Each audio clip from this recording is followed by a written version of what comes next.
네, 9월 4일 금요일입니다. 이 시장에서 구사일생으로 살아날 종목은 무엇인지 그리고 트렌드까지 한번 따라가 보도록 할게요. MTN 이항영 전문위원 함께합니다. 위원님 어서 오세요. 네, 안녕하세요. 네, 오늘 저희의 주제는 어떤 겁니까? 어저께 뉴스 보셨죠? 전성절 행사에서 사상 최대 규모의 열병식. 봤습니다. 그 얘기 한번 해보겠습니다. 알겠습니다. 정말 난리도 아니더라고요. 뭐 군사 굴기에 칼을 빼들었다 이런 표현들도 굉장히 나오고요. 네. 이게 무슨 얘기들인지 좀 볼까요? 군사 굴기.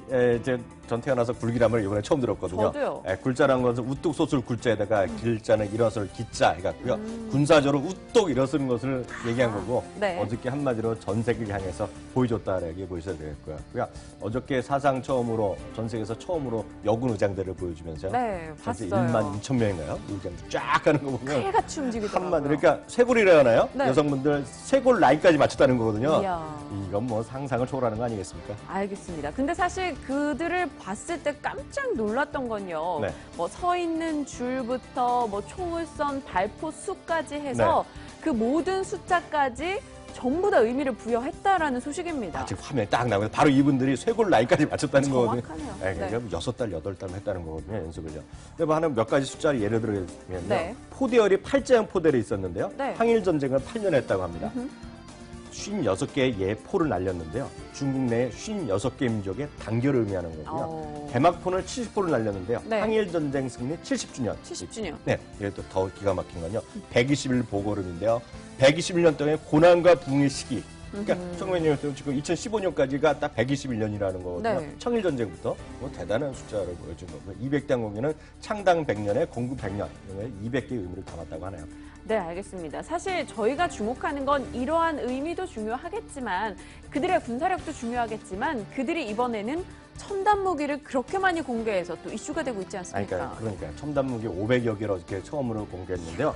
가장 중요한 게 이제 대륙간 탄도 미사일 같은 거. 네. 그래서 이게 항공모함 킬러라고 하는데요. 이걸 둥풍 21도 처음으로 공개했고요. 네. 전략 전투기 같은 걸 포함해서 500여 개. 그리고 여러 번 저희 방송에도 언급했지만 무인 항공기 있지 않습니까? 그러니까 무인이 이번에 기본적으로 보면 무인은 이제 그 정착인데 말이 정착이죠. 거기다 미사일까지 해서 공대지까지 미사일 발사할 수 있는 엄청난 무기가 되겠네요. 그러니까 네. 여러분 보는 뭐 조그만 이제 장난감 드론이 아니라 미국이나 이런 것들 전쟁에 쓰는 것을 중국도 직접 만들어서 사용하고 있다. 이런 걸 이제 강력히 보여준 거죠.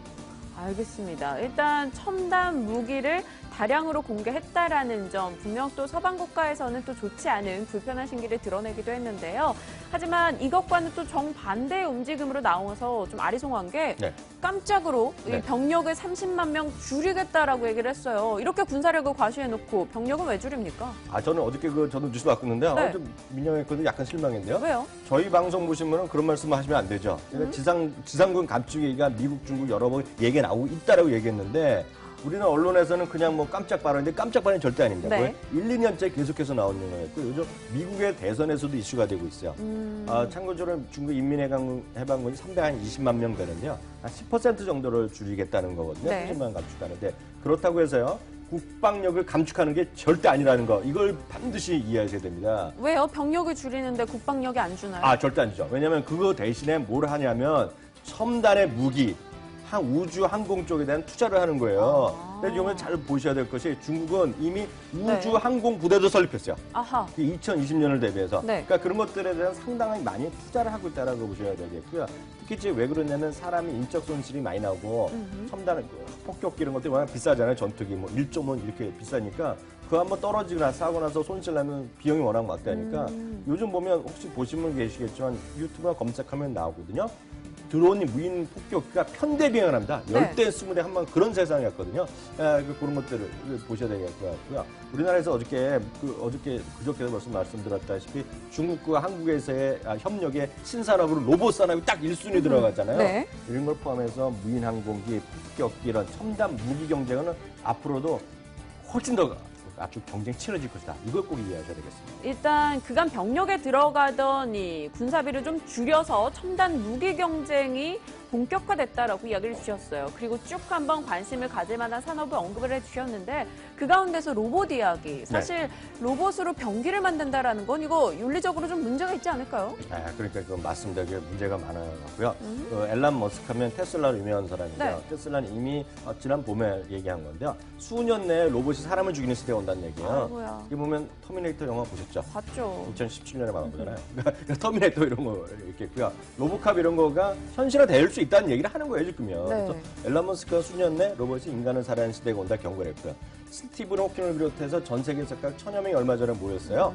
킬러 로봇과 군비 경쟁에 대해 우려하면서요. 개발 금지법을 만들어둔 얘기까지 나올 정도로 윤리적인 논란은 분명히 있는데, 있는데 저희가 지금 도덕 시간도 아니고 윤리 시간이 아니잖아요.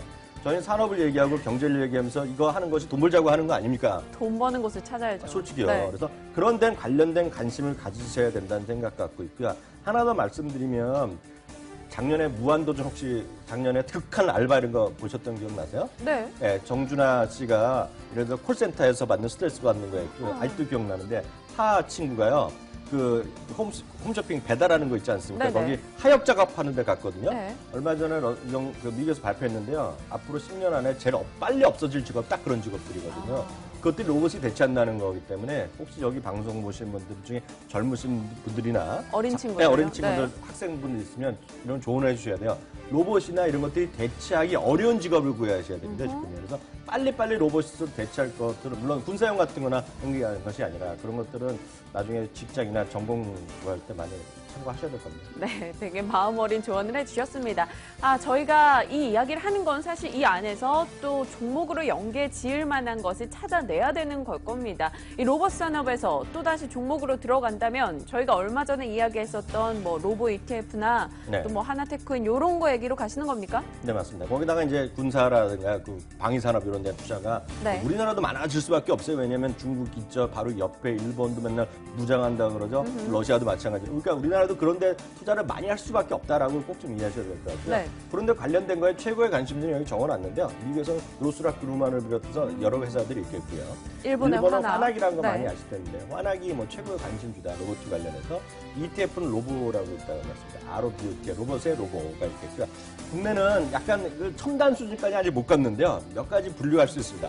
방위산업 관련주는 삼성테크노에서 바뀐 하나테크인, 현대로템 같은 경우가 이제 로봇 관련된 투자를 많이 하고 네. 있고요.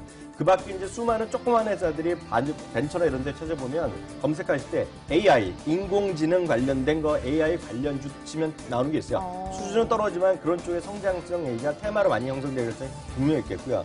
또 하나는 항공우주 관련주들. 올해는 네. 워낙 많이 올라가서 오늘 언급은 안 했지만 저희 방송에서 많이 했던 게 항공우주나 아스트 이런 것들이잖아요. 맞아요. 네. 요즘 또 관련 회사가 또 상장하는 것도 있거든요, 최근에요. 그러니까 항공우주 관련주에 대한 관심은 대한항공 이런 거 하는 게 아니라 항공 관련 만드는 비행기 제작 이런 거 있지 않습니까? 그런 쪽에 대한 지속적인 관심이 필요할 것 같습니다. 네, 알겠습니다. 오늘 저희 중국의 열병식 관련해서 그 안에서도 트렌드를 한번 잡아내 봤습니다. 이 로봇 산업이 꾸준하게 성장할 것이고 그와 관련된 종목들 언급드렸으니까요.